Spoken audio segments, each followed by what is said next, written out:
Local productions on QTV are made possible with support from viewers like you. Thank you.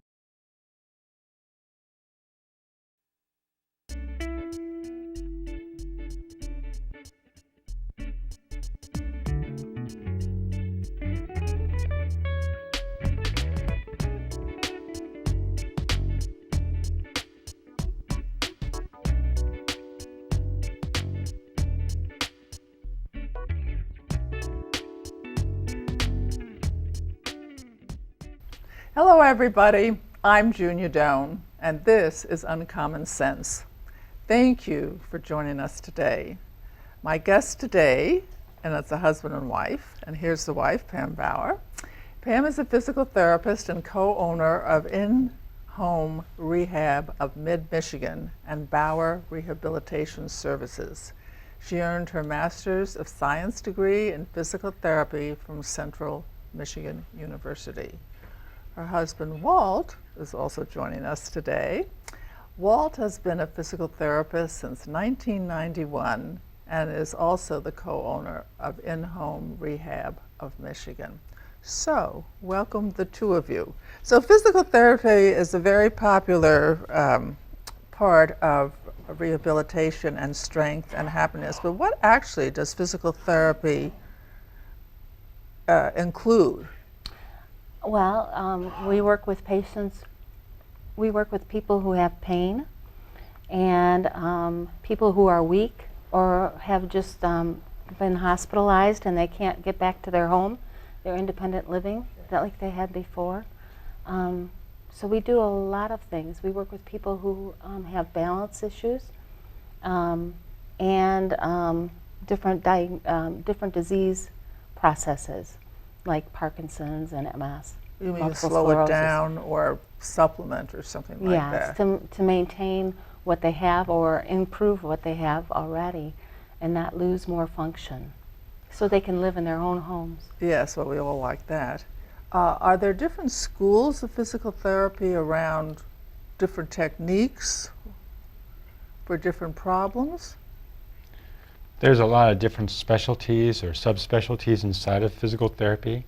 For example, there are some physical therapists that work in the hospital setting we call acute care therapists. There are some that work in rehabilitation centers where we work with stroke patients or people who need a little bit more physical therapy than what they can get in the hospital, so we call them rehabilitation specialists. There are people that work with sports medicine. There are people that work in the home, so they might be called home care therapists. And there are people that work with people in pain, so we might call those people pain management specialists or manual therapists, depending on if they do work with their hands or not. So there is a lot of different subsections of physical therapy, just like there's a lot of subsections of medicine itself, from general practice to brain surgery to orthopedics to pediatrics, that type of thing. Well, how would someone who really doesn't know anything about the field go about finding someone to treat or help them with some kind of a problem or issue? Is it through the doctor? Is it just you go through the pages or the internet, or how do you do this? Some people have done all three. Usually the best way to start is to talk to your general practitioner, find out from him or her what types of things that you might need. But yes, sometimes you might need to go through the internet, sometimes you might need to talk to friends who've had physical therapy, or just plain look on the internet for groups that might serve the needs that you have. For example, we work with people who have inner ear problems that make them have vertigo and dizziness, and there are some organizations out there like the Vestibular Diseases Association of America that helps people find people in their area that treat these kinds of problems. And they also give you information about the diseases and tell you a little bit about what to expect from physical therapy. Now, how would someone who had that problem know that you could help them? Well, unfortunately, many times it comes from either knowing somebody who's had this problem, knowing a doctor who treats this problem, or being able to look up on the internet different types of sources like these organizations so that they can learn more from them. So sometimes it is a combination of all three, and sometimes it's pure luck. It seems to me there's various techniques. I sort of remember one being called muscle energy. Yes. But what is that? muscle energy technique is an osteopathic technique where you take a joint to a light resistance or light stretch. Then you isometrically contract the muscles that you want to stretch lightly for about 6 to 10 seconds. And what that does is that helps to relax that muscle, so that when you relax that muscle, the joint can move further. So that way you can lightly line up the joint to get it move better, and to stretch out the joint, and to train the patient on how to keep that joint moving properly. That's a good technique. It's a very good technique. I use it often. And what are some of the other techniques you use often or like to do? There's strain counter strain, where you put the muscle in a relaxed position for 90 seconds, and it resets the neuromuscular Pattern. feedback. Feedback. Well, how would you do that if your arm is a relaxed position? Then Well, what you do is you find the area that's most resistant, the most painful spot, Oh. and then you put the extremity in an area, in a position where that spot no longer hurts Oh, for like interesting. 90 seconds, Yeah. and then you take them out of that position, and then the spot goes away. Is that because the other muscles are activated?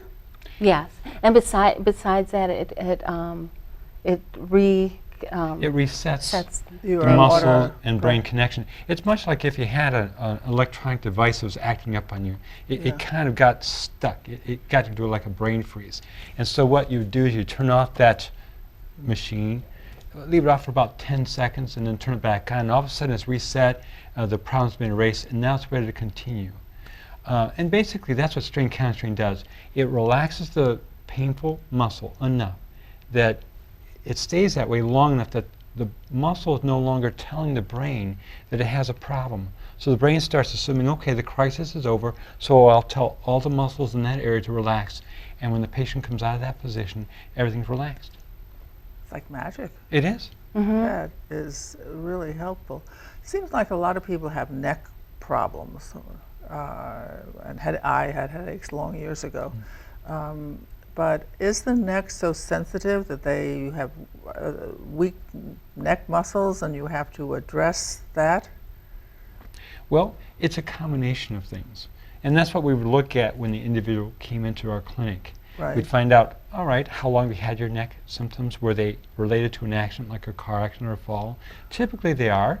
Then we'd ask them what increases the symptoms. Certain activities or positions increase them, so that tells us more about the problem. Then we ask them, hey, have you found anything that helps relieve your symptoms? That tells us more about the solution to the problem. And then we ask you, okay. That is a good question. Yeah, go ahead. And then we ask them, where does the symptoms go? Do they go up into the head? Do they go into the arms? Do they go into the upper back? That tells us more about the problem as well. And then we do movement tests on them. So we check the range of motion. Many times I find that if a patient's neck is causing the headaches, their neck pain is going to increase about the same time that their headaches increase. And as the neck starts feeling better, the headaches start feeling better. So if we see that connection, then we can draw a pretty good case that there's a connection between the neck and the head. If we treat the neck, we're more likely going to do something very good for the head as well. If we don't see a connection, then we'll start asking about their diet. We'll ask them about other triggers in their life that might be bringing on the pain. Weather, humidity, light, stress, resting positions. Posture. Posture is a great one. And many times, too, I'll ask my patients, what positions do you sleep in? Because if you sleep on your stomach, you're going to be more prone for having headaches in the morning. For the simple reason that you have to turn your head to breathe, and if you stay there too long, the muscles are going to tighten up and start to cause headaches. So many times my patients, if they sleep on their stomach, I'll say, okay, well, wear a shirt to bed with a pocket in it, put a tennis ball in the pocket, safety pin it shut. That'll keep you off your stomach, and do that for about 2 or 3 weeks until the body's relearned a habit, and you'll stay off your stomach.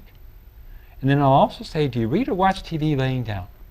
And if they do, I'll get them to stop doing that activity, and within a week or two, they'll feel so much better that they'll get their spouse to stop doing that as well if they're doing it. You know, it's wonderful to have these small changes in activity, because I've looked at all those pillows, you know, and I never really had a lot of success with that, except the body pillow I thought was sort of good for keeping off your stomach or off odd positions. But I like the idea of small techniques, inexpensive, able to do it. Now, so what drew you to the field, both of you? Were you just in pain yourself? Mm-hmm. No kidding. What was the story, Walt? Well, in 1981, my college roommates and I went to Indiana University because one of my roommates' friends, well, actually his father taught at IU, and so we went down there, stayed at his house, and we walked to the game.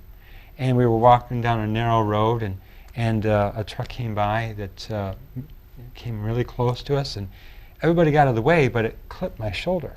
Because my right shoulder is my throw-in shoulder. I was a baseball player. And it hurt enough that I couldn't play baseball.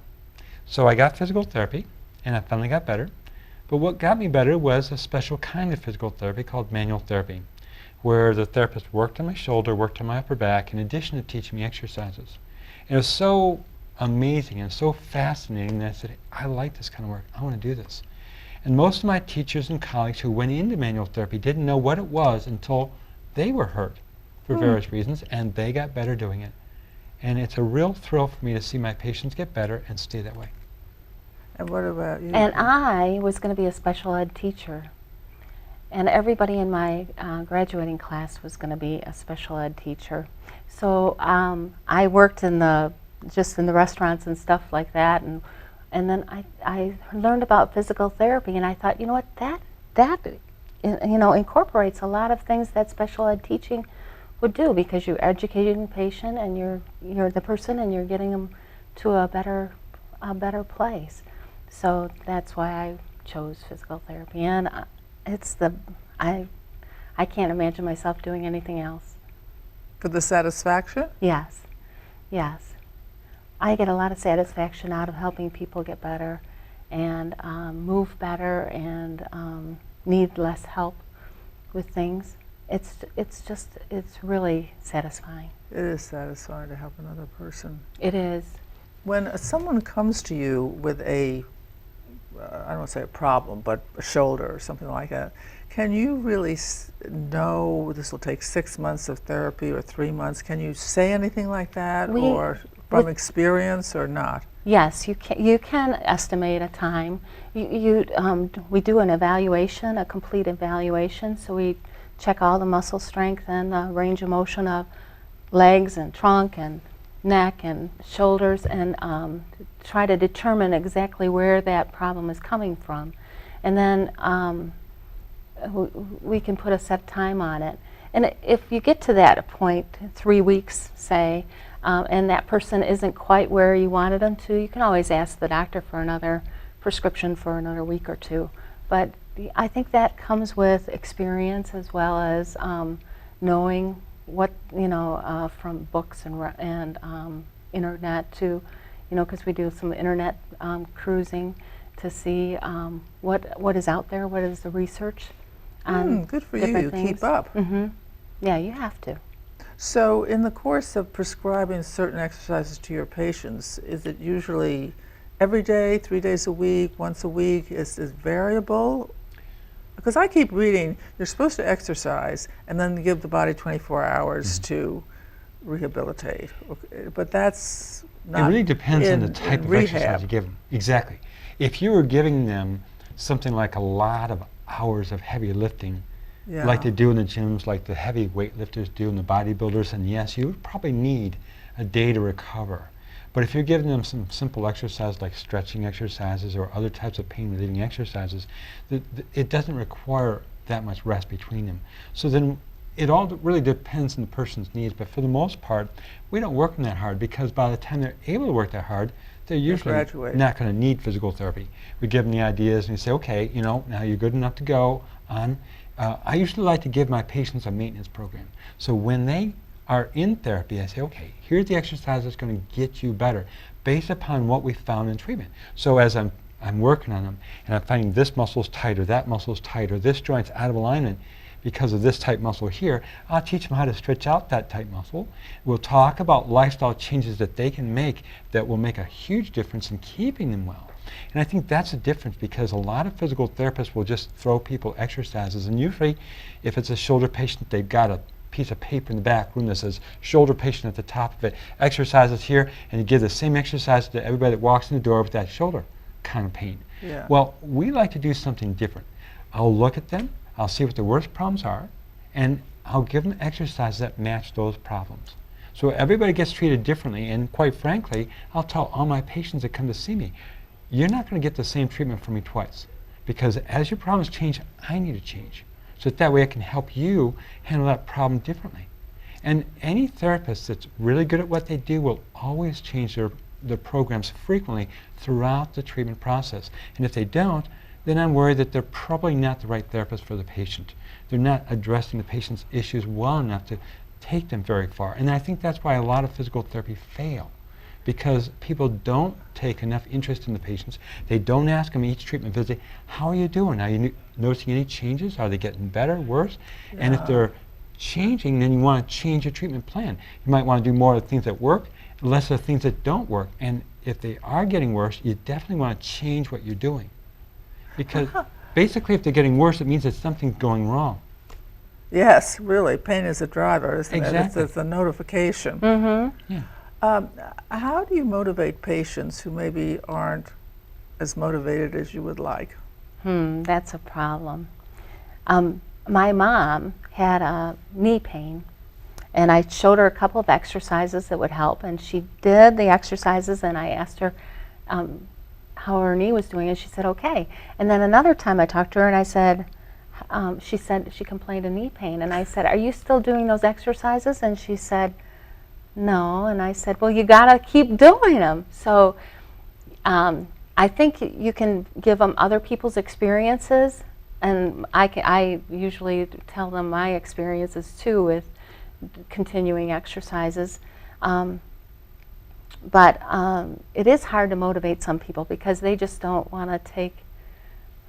They don't want to do it. Yeah. It's easier for somebody else to come in and say, okay, let's do this now. Yes. You know, to have somebody direct them. Yes. How do you find working together? That's a 24-hour-a-day relationship, huh? Yes. Well, Walter works in the clinic mostly, Okay. and I work on the road. I go to people's homes. Oh. So we're not together all the time. Yeah. And some days we just see each other in the morning and then at night too. So. What do you have to know to start a business like this? Well, we both we both worked at a hospital together. That's how we met each other, actually. And we've always had an idea about going into business on our own. And there was a man who was in the Michigan Physical Therapy Association who had the idea of in-home rehab. And I contacted him, and I told him that we wanted to move to an area that we didn't know anybody, but we weren't wanting to put a lot of money into the business, and because we didn't want to take the chance. And he said that we could do this in-home rehab where we just could work out of our house. So that's how we started. We used our house as our address, and we saw people in their homes. And he does our consulting for us.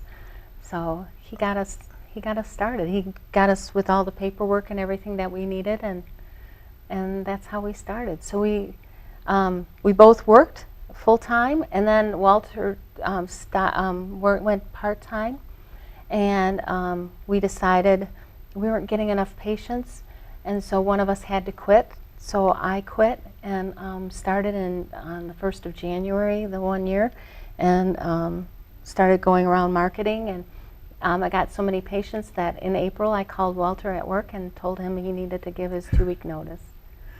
So how did you market? I went to assisted living places and talked to the wellness directors there, and bought some lunches for doctors and things like that. And it just we actually started in the assisted living places primarily, and we were doing exercise classes at senior apartment complexes and that kind of thing too. So that's how we kind of just. You have to be good at a lot of things to start a business, huh? Yeah. Yes. What surprised you? that we still are in business after 10 years. Because neither one of us like marketing. It's just nice that it's like a God thing. When we get a little slow, I just say a little prayer sometimes, and He sends us a couple more patients. Really? What do you say in your prayers, may I ask? I just ask Him for some more work. God, give us some more people. And it seems like we get calls. That is very helpful. Mm-hmm. Yes. I've been following this Tebow and how he says he's always very relaxed because, you know, his faith in God, just have the plan. So it does take some of the worry down quite a bit. So, Walt, when do patients, does it matter if you're a woman or a man as a therapist to a woman or a man? Do you find patients prefer a particular sex or a particular personality, or? Sometimes it does, and sometimes it doesn't. I think that in some of the older population, they might prefer a woman simply because they feel safer with a woman therapist coming to their home, and I totally understand that. For the guys, it usually doesn't matter. But we try to, and we always have, accommodate our patients' needs as much as we can, including giving them the therapist that they want. And that's the nice thing about Pam and I working together, because, hey, if a person wants a man therapist, they can have one. If a person wants a female therapist, they can have one too. So it works out really well. You know, it's always a good model to be successful when you start a business, because helping people is not the marketing side, as you were commenting. And do you find that you have to be in a particular area for on-site therapy, like close to a hospital or close to some part of town, or? No, I don't think that matters. Especially since we do both. We do the clinic and we do people in their homes, see people in their homes. I don't think that location is really a thing. I think getting doctors educated in what we do is probably the thing that we're missing and that we should do more of. Did your parents raise you to take care of people and be helpful? Yes, I'm a firstborn, so I always have taken care of everything that needed to be taken care of with my 3 little sisters, you know. Good for you. What about you, Walt? Yes, in our family we've always taken care of each other, and as we've gotten older we've taken care of our elders. And so that's really quite a feeling when you've taken care of somebody who's taken care of you for many years. It's a very special feeling when you can return the favor. Please talk more about that. Well, what I like most about helping other people is helping them learn how to take care of themselves enough that they can pay it forward by using their talents to help make the world a better place.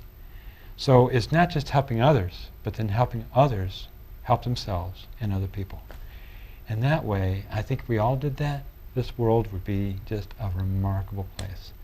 And so I'll do my part, and Pam will do her part, and hopefully then they'll encourage other people to pay it forward. But I like the idea of taking care of the elders. You know, that not emphasized so much in our society. Sadly, no. I was at somebody's house the other day. I'm working with him on trying to get him up walking more. And he lives by himself. He has family that comes and visits him, but he had opened a bag of Doritos or something, and there were crumbs on the floor. And so I asked him where his vacuum was, and I vacuumed it up for him because I thought he has a problem with ants already. So, but you know, just doing those little things like that you can do for somebody, it's really rewarding. I've made somebody an egg one time for dinner because they didn't have anybody to take, you know, to fix them something that at that moment when they were hungry, and those kind of things are extra special too. You're like one of God's angels. That's why I think He keeps sending us people. Interesting. Well, thank you very much. So, this is a couple who works together, but who works separately. And for various ways, they found themselves to professions. Walt had an injury and recovered as a result of experiencing physical therapy. And Pam comes from a very helping family, and plus she wanted to work with slower children and found that she could apply it to this. But mostly what comes through is see each patient as an individual and try and start a relationship with them that's full. And it's not only in the analysis and the workup, but it's in the care going forward, whether you're changing the exercises or just noticing how they're responding or not responding. I was very moved by what Pam just said. She does most of the in-house therapy. That one person had crumbs of Doritos and she was vacuuming it up or making an egg or do something like that. Which brings me to what I always say to all of you and to myself as well, and that is kindness counts. Go out and in your life find or do or be that person who makes life forward. As Walt says, play it forward. Do something sweet. Do something helpful. And when you make a person better, whether it's through physical therapy or teaching them something or holding the door, you have made your own life better and actually the world better, don't you think? I mean, it is, good comes around just as so much. So thank you for tuning in, and I will see you next time. Have a brilliant week, and remember, everybody, kindness counts. Thank you so much. To contact Junia, send her an email at info@juniadone.com. For more information, program schedules, and news about future guests, go to www.juniadone.com.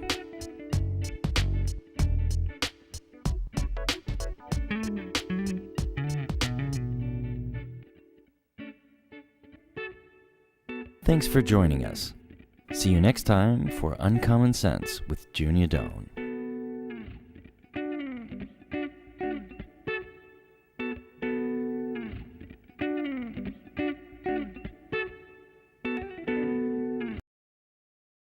Local productions on QTV are made possible with support from viewers like you. Thank you.